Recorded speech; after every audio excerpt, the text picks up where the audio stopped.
This ESPN podcast is brought to you by Geico. 15 minutes could save you 15% or more on car insurance. Visit geico.com. Coming up on the Best of the Paul Finebaum Show podcast, we're live at SEC Media Days with special co-host the Big Swagu, Marcus Spears. The Bleacher Report's Barrett Sallee picks his SEC champion, plus a Buckeye fan in Cleveland crashes the SEC Media Days party. It's the Best of the Paul Finebaum Show podcast, and it starts right now. This is the Best of the Paul Finebaum podcast. Marcus Spears is nice enough to join us before he heads out of town. And Marcus, I was thinking, we've been in Alabama so long, I feel like I've been here long enough to be able to vote, but come to think of it, I think I still am registered to vote here. So it just seems like it's been a long 4 days of SEC Media Days. There's still some scribes hanging around, not too many. Coaches are heading to the airport. A fairly non-eventful final day unless you pay attention to predictions. And, yes, it is going to be a little bit confusing if you haven't heard the news that we're about to get you. Anyway, we're here for the next 4 hours. 855-242-7285 is the phone number. Marcus Spears with us. We'll talk to many, many guests as we go along. But this is what happened earlier. The East and the West were picked. Yeah, Georgia went to win the East, and Alabama to win the West. That makes sense, I guess. But what about the SEC? Auburn was the pick to win the SEC.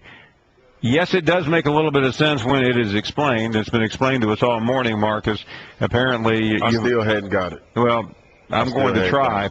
You vote East, you vote West, and then you vote for the champion. And what happened was Auburn did not get a lot of support, and some people voted them third or fourth in the SEC West, so it knocked them down a little bit. We joked earlier when we were on that it's not so much to win the popular vote, although in this case it is to win the popular vote. In the presidential elections, I know you studied at LSU, you have to win the Electoral College. Apparently Auburn won the Electoral College today. They won the votes that mattered, P-Town.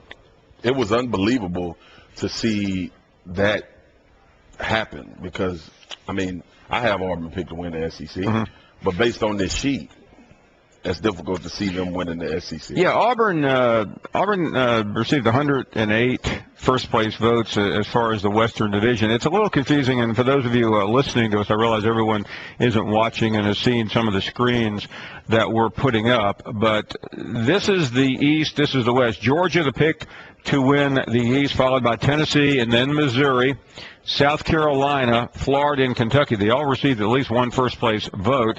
Vanderbilt is the only school in the SEC who didn't get a first-place vote. The West is a little bit different. Alabama, the pick to win the West, but not to win the SEC. Auburn, LSU third, a little higher than some, but Les Miles still has swag. That program still is a brand name. How long it will remain that is something we'll talk about. Arkansas, in spite of all the hype, at number 4. Ole Miss, number 5, in spite of what many think could be the best defense. A&M, 6th. And Mississippi State, one of the darlings of last year, at number 7.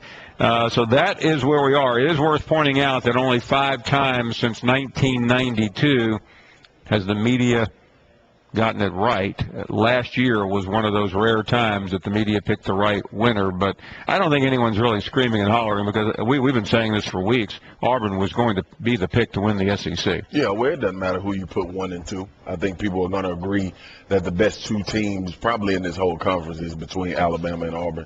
I think Auburn's going to win the SEC championship, as much as that hurts me to say, but Alabama has no question at quarterback is what I think helped Auburn. Yeah.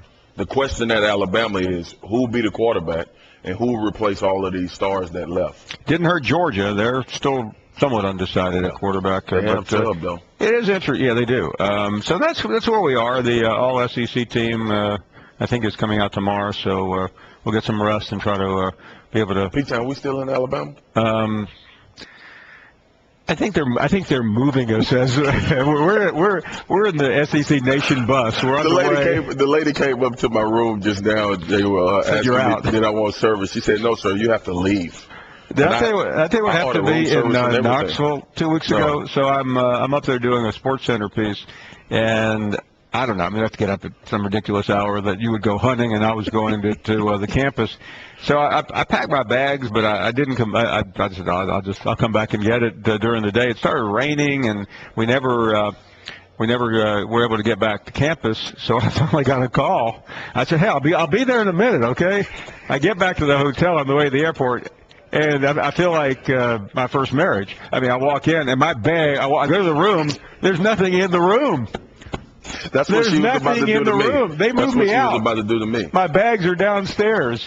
And I said, where am I supposed to go? I still have to work. I need the hotel room. She said, sir, you have to get out now. So I got out. Here's what you do. You ask for late checkout. Yeah. Well, I heard from the crew this morning that they had put sheets under our door saying be out at 12 o'clock, right? I didn't get the sheet. Well, here's the deal, Marcus. I thought it was because I was the Big Swagu in the ladies' You played at LSU, and when you played at LSU, Alabama didn't fare well. So I have no right to be here. But anyway, I've never understood hotels, not to go off on a totally different subject, but you can't check in till 4, but you have to be out by 12. That's what not we fair. do, Pete-Town. We go off on different subjects because it's the subject that matters. I feel a certain type of way about getting kicked out of my hotel room. Just for the record, I was kicked out of a Hilton in Knoxville. You were kicked out of a Hyatt Regency in Alabama.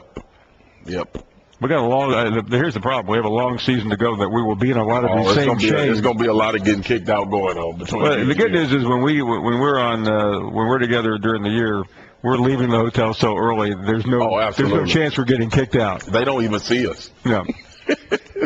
I think 1 year, it was 2 years ago. Eventually, we'll get to the show. Yeah, y'all just hang on. We got. I went to Tallahassee for a game day, and flight was delayed. All kinds of stuff. I checked in at 2 a.m. in the morning at an Aloft in Tallahassee, and at 4:45 I was checking out. Now, usually when you do that, you're accompanied by a young woman. I was accompanied by a hanging bag. That's why I love you. I love you so much for that. 3 hours, under 3 hours in Tallahassee. You just became, and man, you took it to another level. It felt so good. That's what I'm talking about.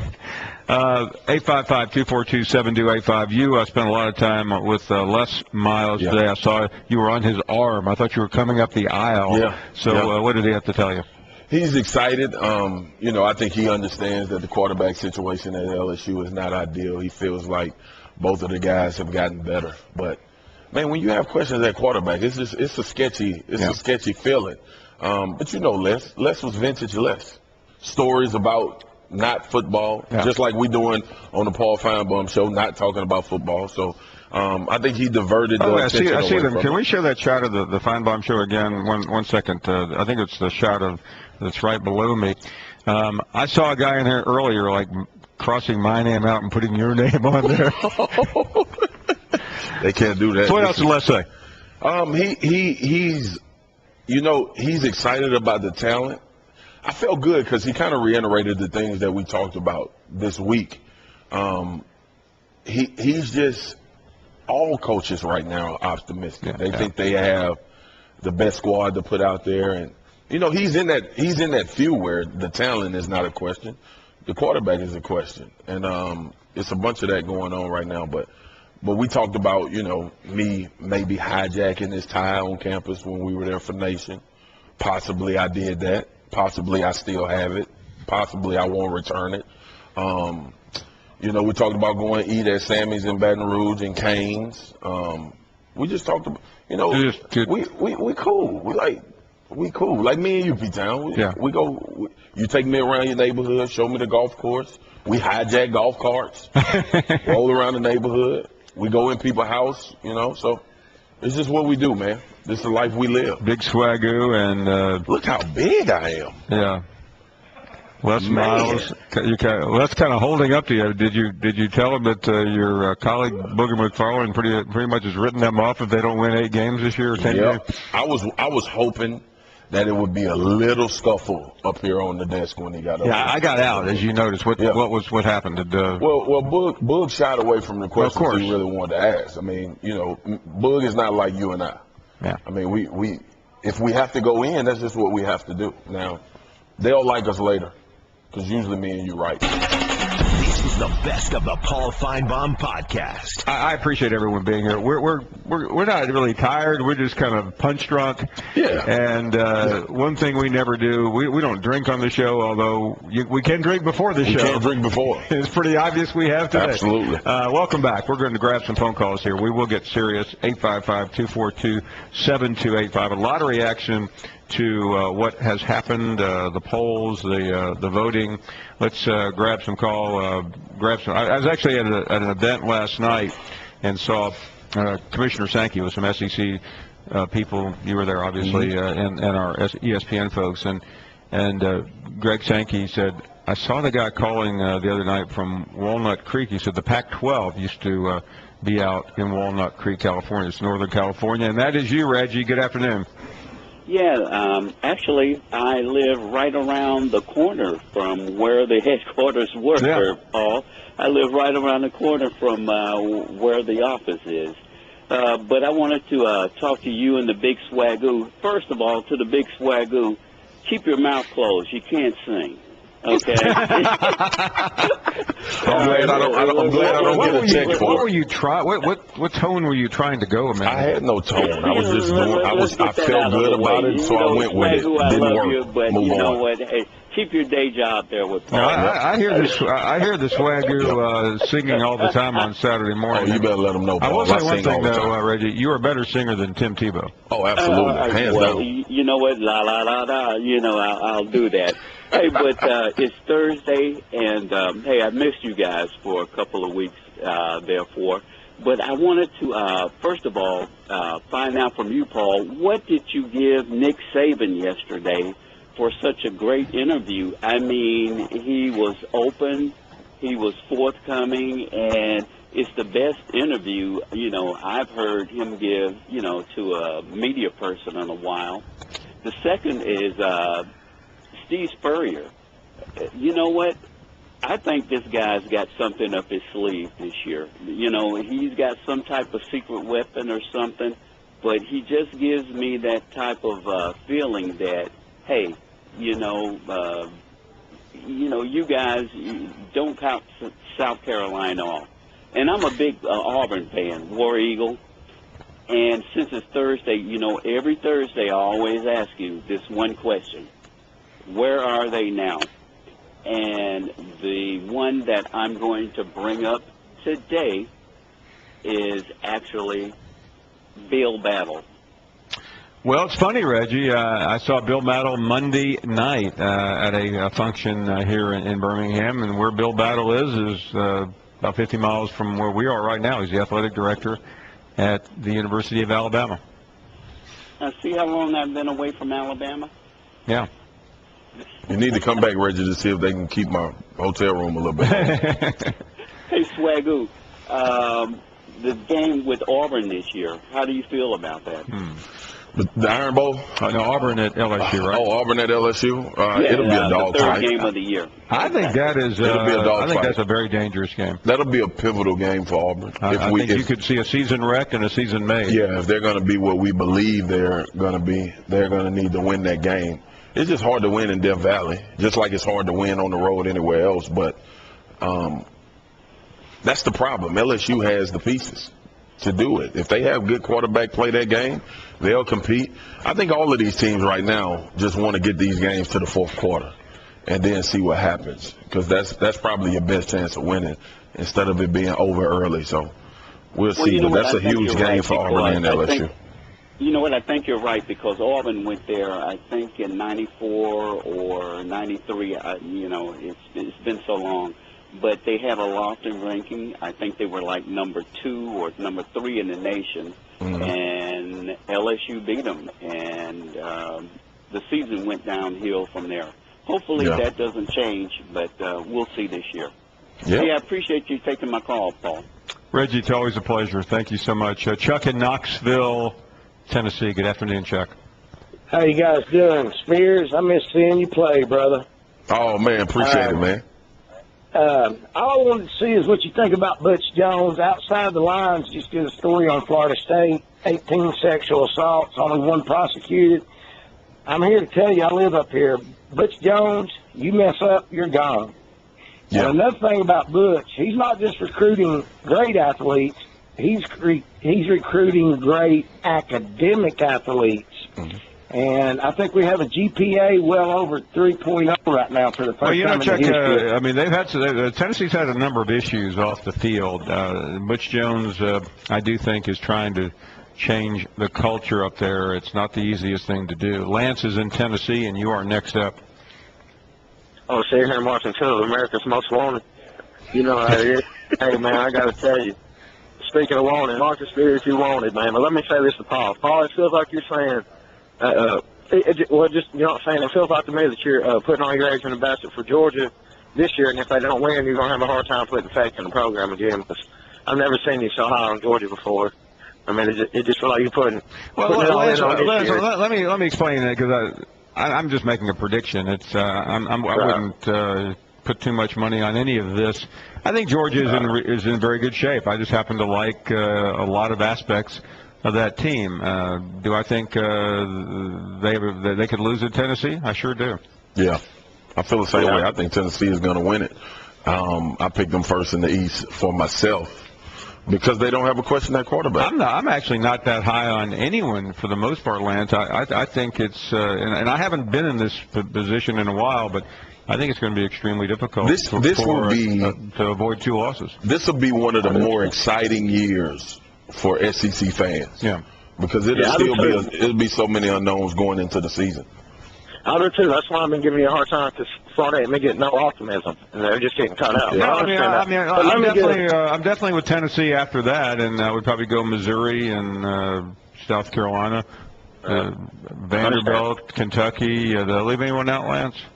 Yeah, Florida, man. They should be about first. But let me tell you, Marcus Spears, you picked Kentucky to beat Florida this year, man. You're way too smart to say something like that. I want to see how you get the talent level. In my opinion. Let me say this. I don't understand how Florida went 4-4 He knows a lot. He played in the year, NFL for 10 years. But they can't get to 5-3 this year. I respect everything you say. How come Florida can't be one game better? That just blows my mind. They may be, Lance, but I just have to go by what I think gives Kentucky an advantage to win the game. That's it.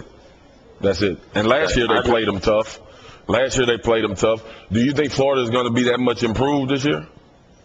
I think their defense is the same, and I think their offense will be better with Jim McElwain. And I think the quarterback.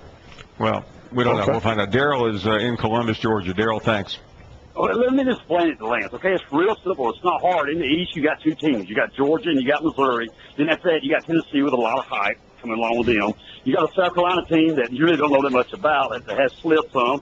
And then other than that, you got the three bottom feeders, Kentucky, Florida, and Vanderbilt. How long have you waited to make that statement, Daryl?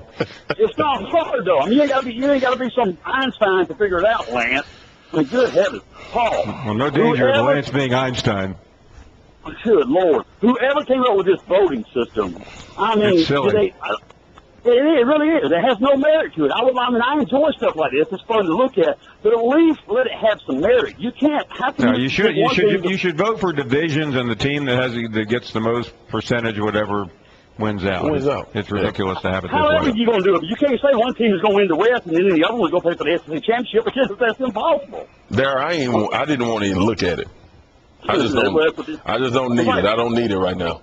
Well, what did Paul say? Paul said they ain't been corrected like 5 times since 19. 5 times in 23 years. So it doesn't matter anyway.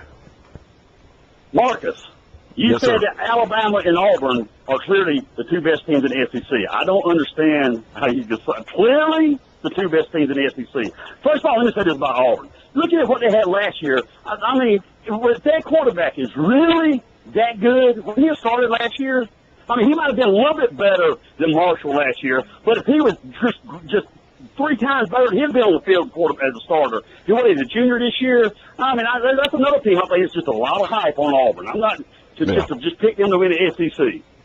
You know, for me, looking at Auburn, it's really not about Jimmer Johnson being better than Nick Marshall. I think for the past 4 years, their offense has been what they are. They score a lot of points. They score on anybody, and that's what they've been able to do for Gus Malzahn's tenure. And then defensively, I know, actually, and I hate to say I know, but I know they'll be better on defense because of Muschamp. Does that make them, 10 times better? No, but you got to remember, the year before last, Auburn was in the SEC championship, and then this year they played in the Iron Bowl to try to go to the SEC championship, and not much has changed about their team. They got a big-time recruit named Jovan Robinson at running back from JUCO, number 1 guy coming out. He's probably going to be the normal, really good running back that you usually see at Auburn. It's just things that line up. I don't expect everybody to agree with me there. I just think they'll be the best team in the West. We got a pretty good running back up in Athens too, right? Oh, yeah. Yeah, One we of got the best. four of our 5 offensive linemen are back from last year. I agree with you on Muschamp. I think personally, By the way, I had a really nice chat with Malcolm Mitchell today. Boy, he's one of my favorite guys. Yeah. What a cool guy. Oh, yeah. He was going to be a star when he blew out his hamstring after they always blow him out freakways anyway. That first game with Georgia against Clemson blew out that hamstring. I tell you what, that kid has some major talent. He really does. And I hope he steps it up this year. He's going to be at the wide receiver. All right, Paul. Hey, Paul. Dude, it seems like it's been forever, man. I mean, glad to finally hear you back on the radio. I hope you enjoyed your week off, because the rest of us didn't. You know what I'm saying? I mean, you can't have the Paul Finebaum show without Paul Finebaum. You hear me? I will never miss another show again. Yeah, right. Yeah, I heard that before. All right, see you, fellas. Thank you. All right, there. Man, you take a few days off, you get your chops busted here. I'm sorry. That's what you get. I mean, I was looking for another job. I mean, you can't do that while you're at work every day. This is the best of the Paul Finebaum podcast. Geico presents Strange Saving Stories. Astronomers detected an interstellar transmission. It stated, Geico, 15 minutes could save you 15% or more. The implications were staggering. Was the cosmos telling us we could all save hundreds on car insurance with Geico? Or did their radar merely pick up a signal from the nearby Rufus and Clyde's morning show? We may never know. Geico. 15 minutes could save you 15% or more on car insurance. This is the best of the Paul Finebaum podcast. Barrett, you're in the trenches. You know all this stuff. I mean, you write 14,000 stories a day and 24,800 tweets. Barrett, who's going to win, man? Yeah, that's what I wanted to ask. Who's going to win the SEC? I picked Alabama. I think Alabama beats Tennessee. I think they beat them twice. I think Alabama has one loss. Hadn't decided exactly which one it is yet, but Alabama sort of earned the benefit of the doubt to, whatever questions they have. They still win at an elite level. Last year, their secondary was pretty abysmal. I mean, they gave up big play after big play. They still won the SEC and played in the college football playoff. Even 2 years ago in 2013, entered the rivalry weekend undefeated. They still gave up big plays in the secondary. So, they've sort of earned that benefit of the doubt. I think some of Alabama's questions are a little bit overblown. People see that number, 9 new starters, and just panic. Oh, yeah. Derrick Henry's one of those. He led them in rushing last year. Kenyon Drake's going to be a starter and a star. Now, he's been around forever. Kenyon Drake, I haven't heard his name mentioned all week. I mean, you talk about all the great running backs. Yeah. And we know Henry, but Kenyon Drake was headed for that direction until he went down last year. Yeah, I mean, he's going to be Reggie Bush. And that's exactly – and he was kind of going down that path. And you saw in the Florida game a little bit of a different dynamic, and he was a big part of that. So, yeah, I mean, he's probably going to be Amari Cooper, and not in the sense that he's going to catch 124 balls, but he's going to be the guy that the offense sort of centers around and really sort of eases the transition to a new quarterback. We have not talked about it much today because it was played out yesterday, but for those who woke up this morning around the country and still pick up newspapers, both of you, there were headlines in many, New Orleans, the USA Today, across the country about Nick Saban, and almost everyone, and I would never accuse the media of doing this, Barrett, but it's like 5 or 6 guys sat in the same room and said, let's go hammer Nick Saban. Sure. And he got destroyed, something we haven't seen very often. No, and it's sort of a continuing trend. I mean, it hadn't been a great offseason for him from a PR perspective, but I don't think he cares all that much. He's going to be labeled a whiner, and that's okay, fine, whatever. Maybe he is, maybe he isn't. He still wants to affect change, and I think everyone can agree whether you think he's whining or making excuses or not. it's a good idea to probably move back the calendar for the NFL draft evaluations. That makes a ton of sense. So I think he comes here, and you guys know, every year he comes here with, one or two, three things he really wants to get accomplished. And I think he's going to go do it regardless of what PR blowback is. And, I don't, at this point, because of the way the offseason's sort of gone, I don't think he cares how it's perceived as long as he affects change. I agree with you. I'm not sure he doesn't care. But the point is, does this matter that Nick Saban is now being viewed under a different prism? I don't think so, because at least in this aspect, he's talking about his players going to the NFL. And from a recruiting perspective, that's all they hear, and that's all they care about. Yeah. So I just, again, from everybody else, their opinion doesn't matter. As long as prospects still like him and boosters still are okay with him, and if he keeps winning football games, I think that'll be okay. I don't think it matters. And last check, they still like him. Yeah, he's doing okay for himself. Because he wins. And he wins. We talk about these issues that he addresses, and, every year is something to get on Coach Saban about, but at the end of the day, he wins football games. Yeah. And that's what he gets paid to do. Mm-hmm. More than anything, he gets paid to win football games. No, he does, but... there's a little bit of this Mark. You want something to happen, don't you? With Saban, you want something to happen. You know it, Mark. I know it. I can see it. It's building up in your body. I have been gunning for Nick Saban since the day he arrived in Alabama. And I'm just saying, we are going to beat him down and run him out of the state. But isn't that the case, though? Just like with a football team, when you're good, everybody wants to fall, and eventually somebody else will take the crown. But right now, Nick Saban has the crown, so everything is magnified when he says something. That's a part of being in his position, So, hey, listen, I know the guy, Coach Saban. Mm-hmm. Winning football games is what he likes to do better than anything. So. Well, and Barrett, you definitely have been consistent on that. The media was a little bit nutso today. They explain to me why we have this system, and I realize it doesn't make a whole lot of difference. We are just the media, but is there a better way to vote on this so people around the country are not scratching their heads? Well, I think I figured out the explanation. A lot of us spent way too much time at On Tap, where there's 100 beer taps, and that's why we are where we're today. No, I don't understand it. I understand how the procedure. I think what it really is Auburn's more volatile in the minds of people that are voting. People that think they're going to be good, think they're going to be really good, and maybe not so much on the backside of that. Alabama, the people that don't think they're going to be elite, with the exception of Peter Burns, who was that again? Some guy he hosted a show last week somewhere. Peanut butter jelly. No, I think for the most part, people recognize that Alabama's floor is still like 10 wins. Let me ask you. Certainly, if you measured the oxygen of who got what this week, Alabama, Spurrier, a lot of attention. Tennessee, Auburn. Who was, other than Vanderbilt and Kentucky, who got left out this week? Was it Mississippi State? No, I think it's Missouri. Missouri, and it's not anything that they did. It's what they didn't do.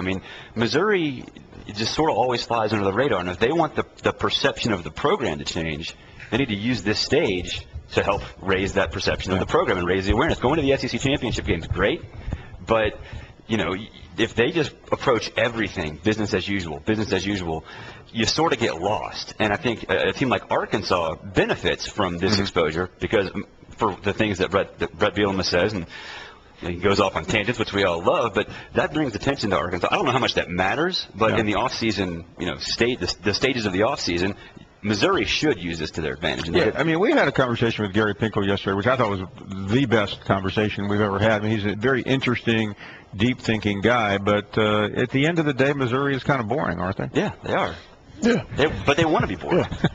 They want to do that. That's fine. I don't think they should. They get excited about renewing a rivalry with Kansas. That doesn't play well in the SEC. There's a place for it, though. Oh, no With everything so polarized in this conference, there's a place for Missouri. I like where Missouri is. Listen, it seems like, and I know it's a lot of people that influences at the University of Missouri.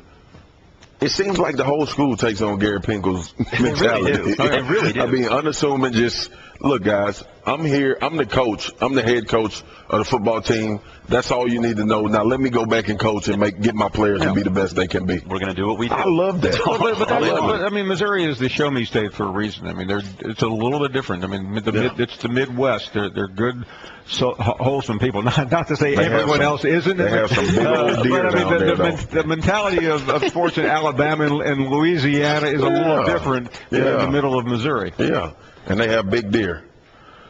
I just had to throw that in there. And a lot of people, I just Missouri's record 11-3. That didn't catch me by surprise, but they really, it was such a weird 11-3 with the loss, the blowout to Georgia, and that inexplicable game against Indiana. Yeah, no, I mean it was, and they could. That's what, again, getting back to, they could use this stage to sort of raise the program awareness, remind people that hey, we're the two-time SEC East defending champions. We're here, and we're not going anywhere. And here's what we're about. Instead, it's just we just do what we do. We just go about our business. Well, that works, but is it going to work forever? I don't know. Not in the SEC East. Barrett Slee will continue the conversation with Barrett, the Big Swagu here until. By the way, they just told you you're kicked out of your room again.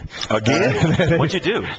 I stayed too long. He did not read the fine print. I ordered room service after I was supposed to get kicked out. Yeah, I mean, that's good. That's a good thing to do. That's a great thing to do. I think it was on somebody else's bill. Well, I hope they forgot the tab. This is a 5-star hotel. Beware. 5-star. Winfrey. This is the best of the Paul Finebaum podcast. I just saw a bellman with your bags. I'm just playing. I'm watching you and Barrett play tennis. It's been fun. I love it. We were talking a little bit during our break here about teams moving up, teams moving out. I still think LSU is the most intriguing story. The media still likes them at number 3, but there's just no way, Barrett, to wrap your arms around this program because they broke a lot of hearts last year. What about this year? Yeah, I was surprised to see them 3rd. I really was. Yeah, I think it's hard to like LSU because you kind of know what you're getting at quarterback. Wait a minute. I know you personally. I know. I get it. Okay. All right, Barrett. I'm going to sit back. You guys talk. No, I mean, it's almost like the known at quarterback is makes LSU a lot more harder to love because if it is Anthony Jennings, and right now clearly Anthony Jennings is behind Brandon Harris because of the suspension. He still kind of is who he is. He's a 50% passer. He's going to make some bad decisions. He's going to struggle to make decisions in the pocket. And if it's Brandon Harris, why didn't he win the job last year? Has he really developed that maturity? Because if there was a time for him to get that job, it was last year, and he didn't do it. So it's just hard to love them. And then on top of that, the switch to Kevin Steele and what could be more of a 3-4-ish, 4-3 kind of hybrid mix with personnel that's purely 4-3. They didn't get pressure last year on the quarterback, and their 2 top pass rushers are gone. It's hard to love that team. How would you respond? Well, it's easy for me to love them. I love them to death. Okay? And this is what I think, just from a football side, Barrett. What I look at with LSU is I really feel like it was 2 games last year that they really weren't competitive in. Mm-hmm. That was Auburn and Mississippi State. Mm-hmm. I thought the physicality Mississippi State played with, they just couldn't match it. And then I thought that the Auburn game, when you did try to throw Brandon, that was a bad situation to try to put him in that situation. But when you saw them at their best without great quarterback play, Alabama to overtime, Ole Miss. Sure. So that's probably why all of the intrigue is there. Yeah. But I had never seen a quarterback make a jump like it's expected for Brandon Harris or Anthony Jennings. But I think because of the competitive nature in which they played, I mean, Alabama basically, that went to the college football playoff, I think that's why people believe that they may have a chance of being that 3rd seed team. I think the big thing for them is Kendall Beckwith, who was here, and he was not their starting middle linebacker last year. I think that was a big Everything problem. Changed. And he kind of went in late in the Auburn game. It was too late to really make an impact in that game. But once he became a starter, things got a little better. They still didn't get pressure on the quarterback, but they were a little more consistent. And so I think if they can use that as a springboard, find a way to get a pass rush, however they can do it, whether it's Tayshaun Bauer or whoever, it's going to at least keep them in games. But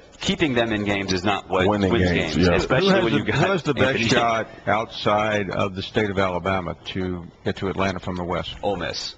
Ole Miss is. I really like Ole Miss. I don't care about the quarterback situation. Chad Kelly, I think, is going to win it. He'll be fine if they can find a running game between the tackles. And Hugh Freeze loves Jordan Wilkins. I mean, just absolutely loves him. If they can run between the tackles, I don't know how you stop them. The defense is just filthy. The offensive line, I think, is going to be better than people give them credit for because they have a little more depth because of last year's struggles. Yeah.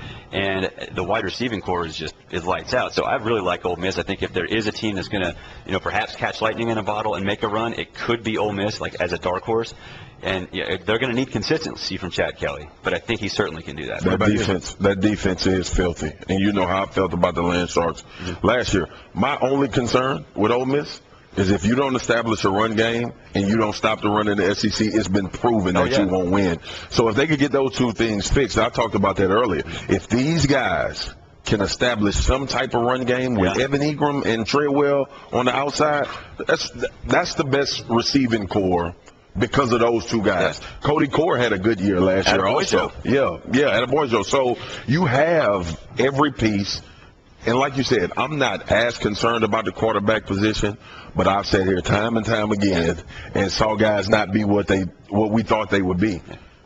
Stop the run and have a run game, and Ole Miss could very well win it. Here's the thing. 5 of the last 6 starters in the national championship game. 5 of the last 6 winners of the national championship game, first-year starters. 8 of the last 12 starters in the national championship game, first-year guys. It's about the quarterback not making mistakes and the cast around him. And the cast around whoever wins that job at Ole Miss is doing something right. But it's going to be a really, really good team. So you have Tennessee and Alabama. You have Auburn and Tennessee. Man, a lot of love for Tennessee. And is it? In terms of not going with Georgia, what is it? It's a couple things. One, I don't love that roster right now. It's not just the quarterback situation. It's the wide receivers behind Malcolm Mitchell. It's a brand new defensive line. Now, I know Trent Thompson and some of these guys that are coming in are really good. You're talking about 18-year-olds going up against 22-year-old men. That's a big problem. And then on top of that, that game's in Knoxville. It's the week after they play Alabama. Yeah. And you're talking about a Georgia team that really has been a couple bounces away from losing to Tennessee each of the last 2 seasons with a far superior roster to the Vols. Now I think Tennessee has a roster that's comparable and possibly even better than Georgia. I think schedule-wise that might be the toughest game that anyone has in this league. And you can look at Alabama and Auburn in a lot of places, but we all know the Alabama-Georgia game is going to be the most hyped game of the front part of the year. We don't know that mystery game like we kept seeing last year, games that you couldn't have predicted. I don't know. Ole Miss, Alabama, though, week 3 in Tuscaloosa with a lot of mystery around Ole Miss because they've got a couple cupcakes before that. That's a fun one, too. Yeah, I mean, again, if Alabama loses that game, then the Alabama-Georgia game certainly. and how Tennessee plays is a factor because Tennessee has Oklahoma. I'll be watching Tennessee very closely this year. There are a lot of things to talk about, and Barrett has certainly been nice enough to join us. You could, Marcus Spears could walk through there and not even hit anybody. That's where SEC Media Days is on the final day. This is the best of the Paul Finebaum podcast. And now, for Geico's edition of Stuff Found in Your Car, we go inside your side door pocket. Hello, yes, the crumpled receipt with gum in it. From your anniversary dinner, you sprang for expensive wine, your server was Beth. That dinner was a couple $100. Money you could get back if you switched to Geico and saved hundreds of dollars on your car insurance. I bet you'd save that receipt. Frame it even. But really, where did I go wrong? Was it the corkage fee? Geico. 15 minutes could save you 15% or more on car insurance. Visit geico.com today.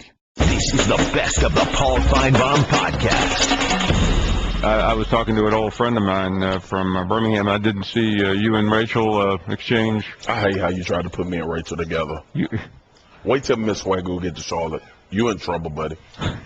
You are in trouble. Hopefully, Miss Swagu is out doing something today, not watching the show. Miss Swagu texted me and said, "Are you in P-Town on right now? Because I'm about to get to the house. I'm actually about to fly to Orlando, right? You are? So yeah, my nephew is playing in a YBOA National Championship basketball. You asking me? No, I'm telling you. Oh, okay. So. We're going to YBOA, like I'm supposed to know. Like, do I look like? I think it's Youth Boys of America. It could be. I was about to say, do I look like Adam Silver? But I do. So, you do. But yeah, so I'm headed to Orlando, and then my kids are down there, so it's going to be a tornado hit Any chance of getting the kids to Disney World? Oh, absolutely. You know we can't go there. Actually, my kids like Universal Studios. Oh, no, Swag, don't say that. I'm not supposed to say that? Oh, my goodness. Am I not supposed to say that? Oh, my goodness. I hope Bob Iger is not watching right now. Well, it's been real. He's the chairman of Disney. It's been real. My kid, listen. Swag, I've got to compliment you. I mean, you work for the Walt Disney Company, and you say on national television, my kids really like Universal. I thought it was understood from my upbringing that you go to Disney World when you're Orlando. Like, I thought that was just like a understood you. Like, my kids are 8, 6, and 2. Mm-hmm. They're going to Disney World. Okay. They want to go to Epcot. Yeah, sure. Magic Kingdom. They want to see Mickey Mouse. You're only down 28-7 now. Keep going. Yeah, so I'm, hey, look, if I'm gone, y'all can catch me at Disney World. I'm Universal. Do they own television networks? I think they do. NBC, Universal. Do they? Yeah. Oh, you're good. Well, I apologize. You're good. Don't worry about it. You get the Ziggy from Disney tomorrow. Let me check my email. You can NBC Sports. I'm sure they could have you doing the Tour de France by next week. So when you mess up, do you look at your email like? I don't. You won't have to look for you'll know. Oh, I know. The only good thing for you is almost every one of our bosses currently is on a plane going home, so they didn't see it. I'm not going anywhere. I'm not going anywhere because I got you, right? I can. I'll call your agent, and I think you're good. Okay, cool. Let's move on. Not positive about that, but anyway. Never again. Let's do what we always do when we're under the gun and trying to change the mood. Get a caller. Yeah, let's get Eric in Brooklyn, New York up next. How are you, Bring Eric? something nice here. Yo, good afternoon, fellas. Y'all got me cracking up over here listening to both of y'all, man. What's up, bro? Easy. Check this out, Easy. Listen, you got to tell Paul. Because like sometimes we black men, Easy, so we got to speak without speaking. And Paul putting you on Front Street right now. You got to tell him to calm down, baby. Like don't do that to me. I got people listening, man. You know what I'm saying? You know how it is when we on the block, Paul. You know what I'm saying? We can't do that. You know how that's gonna happen. You know how that's gonna happen. Well, Eric, let me say this. I mean, in the next hour, I'm gonna be in a scandal with Rachel. I know. We left Alabama together, and, it was really something to that. Did you see how Swagu was looking at her? Yeah, man. Paul, come on, Paul. Don't do that, Paul. You know what I'm saying? Swag and Rachel going to Universal Studios Paul, you a good instigator, Paul. I can't mess with you, Paul, man. Check this out, putting man. that on the screen, Cube. Stop putting it on the screen. Have you haven't called the moving van yet for the trip, have you? No, it's canceled. You haven't sold your house, have you? Oh, my goodness, Paul. Paul, you trouble, man. That's why you that dude, Paul. I ain't going front, man. That's why we call your show. But check this out, fellas. Easy, you went through the recruiting process, correct? Yep. All right, so I really wanted to talk to Paul about it, but since you went through the recruiting process, I want to see what you think about two things. You got the cost of attendance. Have you been hearing about that? Yeah, we've heard about it all week. All right, so let me ask you a question. If you're a recruit from the bottom, you're a recruit from the hood, and your two schools are, for example, Alabama, Ohio State. Paul, no, I'm an Ohio State guy. Yeah. And one school is offering $4,000 every month, and another school is offering $1,000. But both of them are real prominent. What school are you going to? I'm going to the school that gives me $4,000. Exactly. No question. Now is that like something?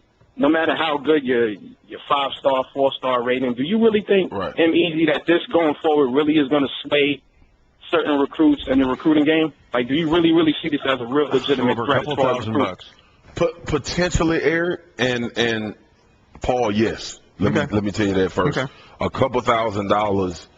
Todd Gurley got suspended for $3,000. Now, we may not look at it like a lot, but that's a lot to some family situations. Having played in the league for 9 years. Yeah, whatever. But it's, to me, if you going to Alabama, you going to Alabama. Yeah. I feel like that. But if your family situation is in dire straits, and it's a difference between you getting $1,000 and $4,000,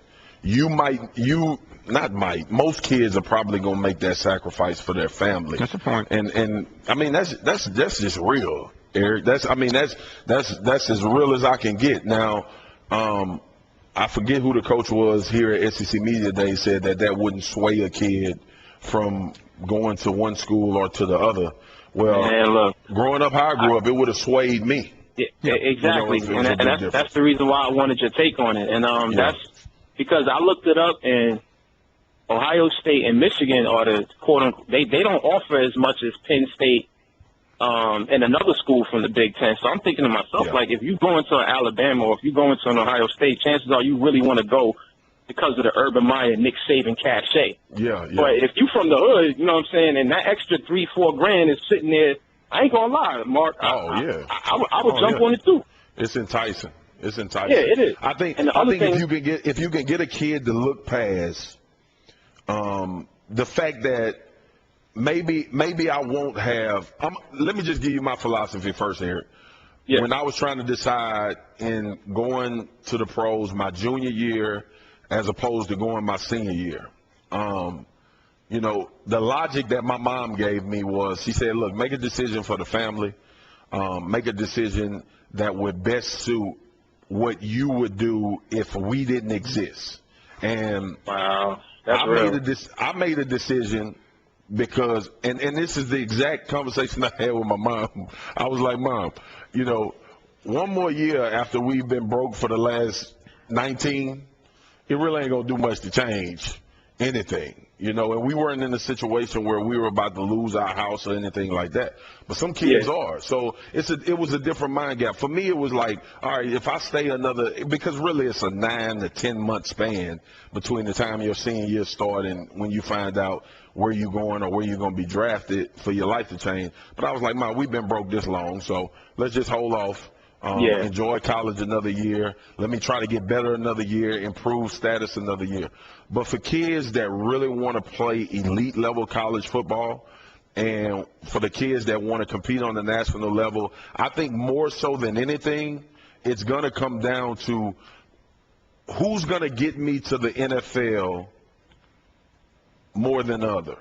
You know, and the kid knows if I go to Ohio State, it's more likely at this time period right now, it's more likely for me to go to the NFL leaving Ohio State than Penn State because of the national publicity that I'm going to get at that school. Eric, thank you very much. Take 1,000. Appreciate it. Al is in Columbus, Ohio, and you're next with Marcus Swagu Spears. Good afternoon, Mr. Finebaum, Mr. Swagu. How are y'all? Afternoon. Good. Been missing you up here in Columbus, and I want to tell you that even the people around here in Columbus have been missing you on the show. So I just want to let you know how big your show is up here in Columbus also. Thank you. And I wanted to compliment the SEC network. I have really enjoyed the series they had out there called the Summer Football on each team. I thought it was great. I am now enjoying the Top 20 countdown that the SEC is having because we haven't been able to listen to you on the radio and all up here. But I just want to compliment on the SEC while y'all are gone. What a good job they have done and keeping the SEC network going and popular. But I have a thing to say about Nick Saban, and I had a question for Mr. Swagu there. On the Nick Saban comment, a lot of teams don't have, I think he probably gets around 5, 10, 15 players being evaluated. And when you have that many kids on one team being evaluated, I could see where it would affect the team compared to if you had 1, 2, or 3 of being evaluated. Right. I am a graduate from Alabama. I've been to Tiger Stadium many a times at night, and I want to say I think it's one of the most electric atmospheres I've ever been a part of. I would like Mr. Swagu there to explain the electricity and the atmosphere at nighttime down in Baton Rouge, because if you hold on a second, we're in a rush, Al. Thanks for the call. What's it like to play in Tiger Stadium at night? It's the most electrifying atmosphere in college football, probably all the sports. And it's not about the fans. It's a lot of fans that show up to stadiums everywhere. It's just the fans in Baton Rouge are different, and you feel different as an opponent, and as players playing at home, you feel different. We live to play Saturday night in Death Valley when we go to LSU. That's what makes going to LSU. So you get the Auburn game this year at 2:30 in the afternoon. How much impact does that have? Oh, it impacts. It impacts. It's a difference in playing at night and in the day. Now you have to perform at any time, but we feel a lot better playing when those lights are on as opposed to playing at daytime. This is the best of the Paul Finebaum podcast. Andy Staples joining us from Sports Illustrated, and Andy, it certainly. There's still a buzz, but it's like the day after finals. People are moving out, and most people... Yeah, there's one guy laying on a chaise lounge by the pool with 40 beer cans piled up. That guy's back there somewhere. Yeah. The questions now are even more cliche than they were yesterday. But thanks again. I don't have Dan Wolken to yell at. That was certainly one of the more entertaining He had some segments. strong takes on the difference between a bisque and a chowder. And Yeah. if you'd have let us keep going, we would have broken that down pretty thoroughly. I wish you had, because it was one of the more dramatic moments we've had in recent years. The cliche question, like it or not, is what is or what was the biggest story of this media days? Probably, once again, the stupidity of the media. Now, I did not vote because I forgot. I did too. I forgot to vote. And so I don't take any blame for us picking Auburn to win the league and Alabama to win the division. But that would be a pretty neat trick. Yeah, I mean, I've seen this before in newspaper polls where the same metrics occur, but you would think, as smart as our friends are from the SEC, that they could find a way to avoid this in the future. Well, I don't know. I think it makes it more fun, and I guess it does tell us that folks think there's a little more disparity or there's a little more disparity in what some folks think Auburn will do in terms of high or low, and I think Alabama's kind of right there at the top. But it's one of those things. We're usually wrong on this. I'm always wrong on this. Why do you think it is so difficult? And we'll spare how great the SEC is. We know that. No, but obviously it is. You would think this is with reasonably smart people. And I realize there are a lot of people that are voting. I'm one of these people. We're not reasonably smart. Yeah, but a lot of people do not vote. But for the most part, I think we would have had a similar result most years. It's not like it's a big shock, but it rarely turns out that way. No, and it's because large groups of 18 to 22-year-old males are wildly unpredictable. Yeah. I mean, find me the guy who said Auburn was going to the national title game in 2013 at this event. And I'm sure he's a very wealthy man. That's Cam Newton, I think. Yeah. That was 2010. But I think it's true in 10 and in 13 when Auburn went. Nobody saw it coming. We saw Alabama most of those years. We saw LSU in Florida. That wasn't difficult, but there have been a few outliers. Yeah, and I think it's a case where we were talking yesterday about Alabama being so dominant that the rest of the SEC West really had to ratchet up to compete. And what you've seen is good coaches getting hired, recruiting well, and closing gaps.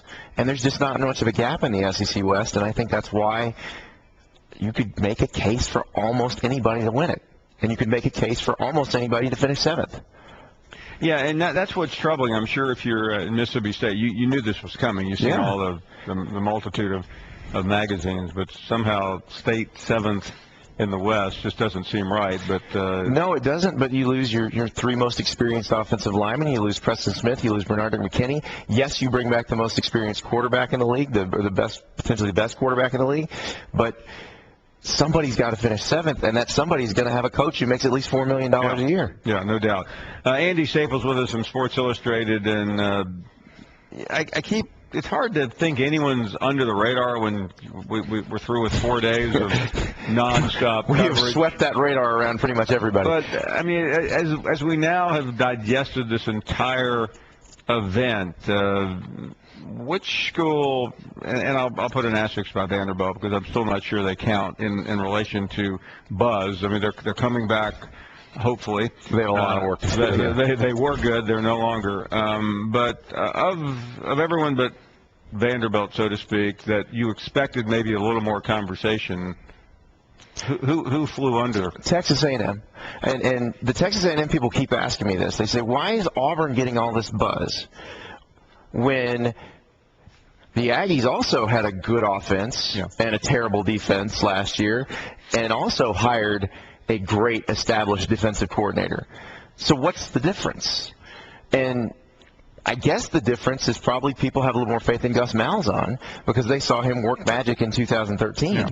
But let's be honest, A&M, that first year in the SEC when they had Johnny Manziel and they had a decent defense, they could beat anybody, including the eventual national champion in Tuscaloosa.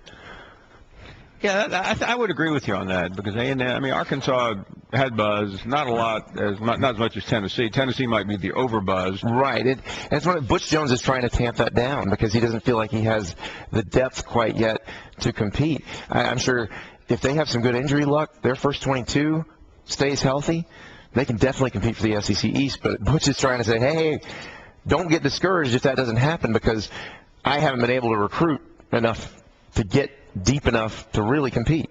So let's say Texas A&M is playing for the SEC championship. A lot of people will say, "Oh yeah, I'm really not that surprised." But and I don't think you would be because they have a reasonably good schedule. They have a lot of talent. They have talent, yeah. But they did not win the press conference on John Chavis where Auburn did with Will Muschamp. Right, and that's strange because all you really need to do to win that press conference is say, we hired John Chavis, because you know what he's going to do. We weren't sure he was going to make it with all the lawsuits. Right, exactly. But you know what his defenses look like. You know you have Myles Garrett sitting there, and if you give John Chavis a dynamic pass rusher and then give him some corners who can cover, he's going to wreak havoc. Yeah. The question is, do they have the corners who can cover?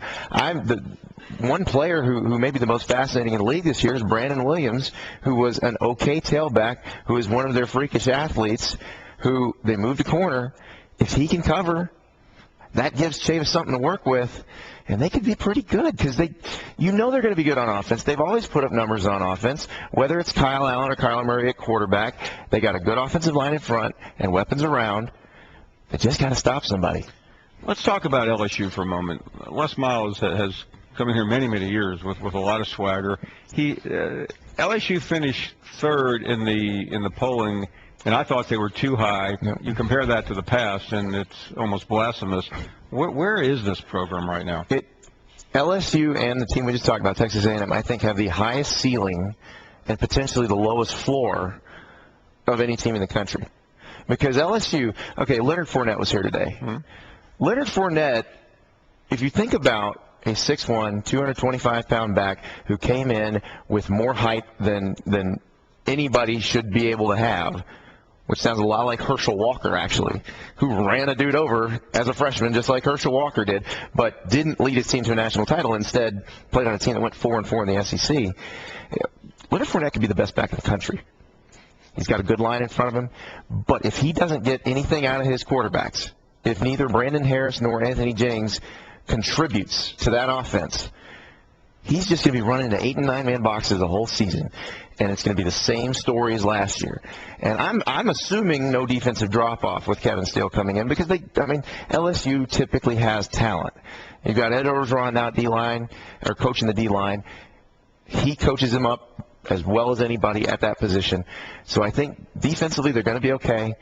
But if they don't get something out of the passing game, you could be looking at another 4-4 SEC, 3-5 in the SEC, 2-6 in the SEC. I mean, this is a hard division. Everybody's pretty good in the West. And if you're one-dimensional on offense, they're going to still look at Arkansas. The Arkansas game last year, LSU ran 32 times and gained 36 yards, and they got shut out. Well, teams know what they're going to do if they can't throw. Les Miles was entertaining today, perhaps not vintage, but then again he's coming off of a disappointing year. But if what you say turns out somewhere in the middle, 8-4, 4-4 in the SEC, and it just doesn't look good, what happens to him? That's a good question. His buyout's still fairly astronomical. I wish I could call the number off the top of my head. I want to say 11.5 after this season. It's very high. But it's one of those, the folks on the bayou are not noted for their patience. And if they get another 500 SEC season, they're going to start asking questions. I don't know if it's a case where they'd want to fire him at this point, but they're going to start asking very tough questions. And, you know, if I'm Cam Cameron, if the offense doesn't work out, I'd be fairly nervous at that point. Or if somehow the defense falls off, I'm Kevin Steele, I'd be fairly nervous. But they will start questioning whether he needs to be the coach if there's another year like last year? There have been many aspects of SEC Media Days, but in some respects it's been the week of the bow tie. We've seen a lot of quarterbacks come in here. We obviously see Andy Staples. And Andy, give us the lowdown on this. For those who are not watching, Andy is with Ralph. That was Ralph Webb, Ralph from Vanderbilt, who looked quite cool. Quite dashing, yes. He had the best tied bow tie of any of the players, I have to say, because I tied it myself. But I tied Derek Mason's last year, and it went about as well as his first season at Bendy. So my tying for other people has this year, by the way. My tying for other people has improved. But see, when you are fat and long-waisted like me, the long ties just don't look right. So, you put the bow tie, it says, hey, look up here, and forget the gut down here. And so it works for me. And the biggest complaint I got from yesterday was that I wasn't wearing a bow tie on your show. You wear a bow tie to say, hey, look up here. I wear a tie to say, look elsewhere. I don't know if you should be doing that, Paul. No bow ties for me. Your wife is not going to be happy about this. Didn't mean that low. This is the best of the Paul Finebaum podcast. Let's talk to Tom next in Cleveland, Ohio. Tom, good afternoon. Paul, us folks up north for the last 4 days have watched you silly, pompous SEC people. Did you realize what you guys look like to the rest of the country? I have no earthly idea, Tom, but I'm sure you'll tell me.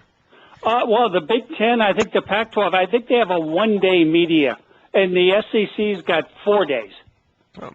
And hey, Paul, all those coaches. Tom, do you plan on watching the one-day Big Ten media days on the Big Ten Network? Well, Paul, I think Urban Meyer and the Buckeyes would love to have the SEC coaches. Tom, here's the problem with the Big Ten, and I agree. Ohio State has a great team. The reason why the Big Ten media days last one day and the SEC lasts 4 is that the SEC has multiple teams to watch. The Big Ten has one. Paul, do you imagine doing 4 days? Okay, it's time to talk Purdue football. It's Indiana's turn at the podium. Oh, let's get Vanderbilt. Let's see what the folks in Iowa have to say. And Northwestern is coming up. Let's talk to their Heisman. Oh, never mind. Paul, silly, pompous. Do you people down south understand those 2 words? I don't know. I don't understand those words at all. Well, for 4 days of media day, other than two ways to describe Urban Meyer. Paul, well, what is that town down south? Well, what is that? Some glorious town down there? What's that? Hoover, Alabama? Yeah. Well, what is that? What is that? Like the Mediterranean capital? Close. Hoover, Corsica, Alabama. Hoover, Alabama is just south of Birmingham, Alabama. Oh, Birmingham, the steel town, huh? Oh yeah. Oh God. And you live? Let me check. You live where? Cleveland? Oh my goodness. Paul, you live in Cleveland, Ohio, and you're making fun of Birmingham, Alabama? Hey, Paul, Urban Meyer and the Buckeyes will want to meet you SEC guys. Lake Erie, boy. Birmingham doesn't have any water. At least you don't have to die from the stink from the lake. Oh, come on, Paul. It's just the mistake by the lake. Hey, Paul, all those SEC coaches, they step up to the podium. Ask them if they've ever heard of Urban Meyer. By the way, Tom, how did the NBA championship parade go? Next year, Paul. Next year, okay? we were injured. Hey, Paul. Tom. Would Urban Meyer be welcome down south? Urban Meyer's lived down south. How'd that work out? He's from Ashtabula, Paul, in Ohio. Listen, I'm not going to knock out Ohio. It's mostly a good state other than Cleveland. It's a good state, but hey, you know what's really sick? It's really silly, Paul. You get all those SEC what's really coaches, silly, Tom, other than your phone call here? Paul, all those SEC coaches, that they step up, they brag about how wonderful the SEC is, but none of them could beat Urban Meyer and the Buckeyes. Yeah, that's really not an accurate statement, but that's okay. I'm not really. I'm a little weary arguing about Urban Meyer. I'm an Urban Meyer fan. I mean, you're not talking to someone who hates Urban Meyer. But Paul, you Southerners are getting You're talking really to someone pompous. who hates Cleveland after this call, but that's beside the point. Paul, you're silly and pompous, you guys down south. Silly and pompous. You are? Well, Tom, let me show you silly and pompous. Let's go from Cleveland to about a couple of miles from where I am right now. Larry in Shelby, Alabama. Paul Finebaum. I'm gonna give you What do you a make big out of what do you make out of Tom from Cleveland, Alabama? Cleveland, Ohio, excuse me. Cleveland, man, loser. You know, can't win nothing, man. I mean, you look Cleveland, at the Cleveland Browns. Cleveland won a Major League Baseball championship when? Does anyone remember? Back in 02. 1847? Yeah, 002. You know, this is Guy Tom. He's a trip, man.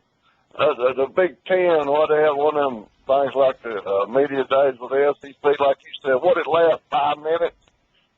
You know, the Buckeye. I told you about them damn Yankees, Paul. They all the same. They got that stuff.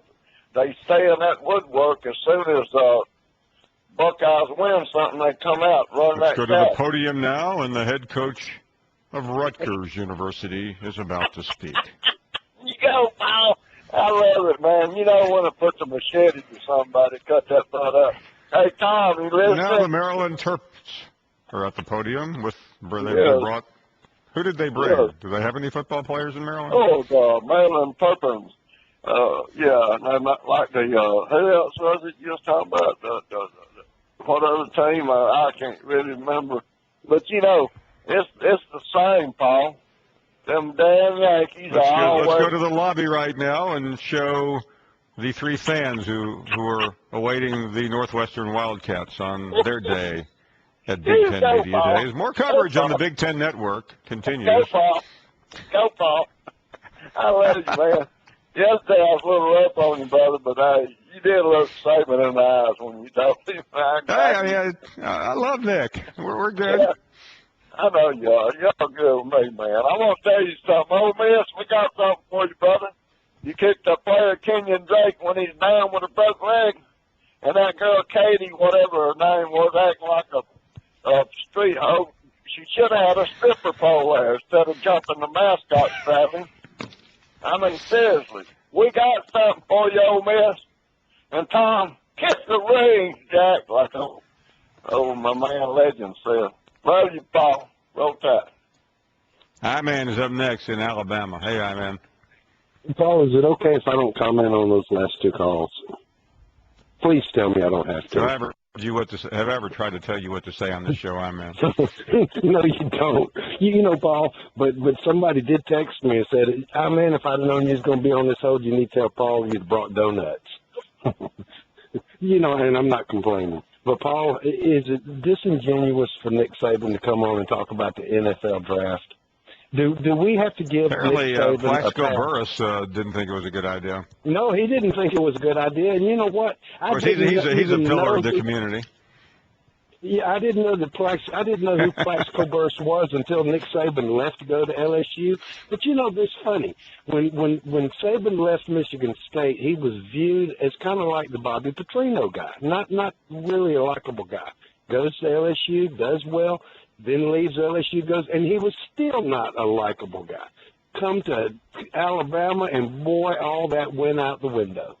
And then, you know, Paul, but is it to the point now that Nick Saban has cried about something every year?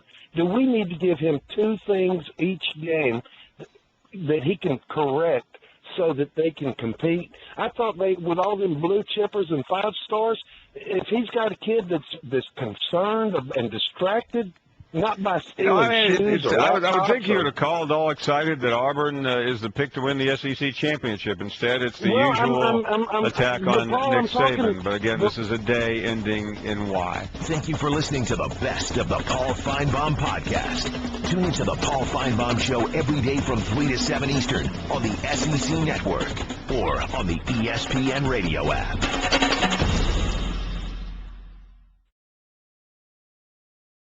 The Boston Red Sox begin the second half with a road trip to the AL West, where they'll face Mike Trout and the LA Angels. Dives in, and he made the catch! First pitch is Sunday at 8 Eastern on ESPN and on ESPN Radio.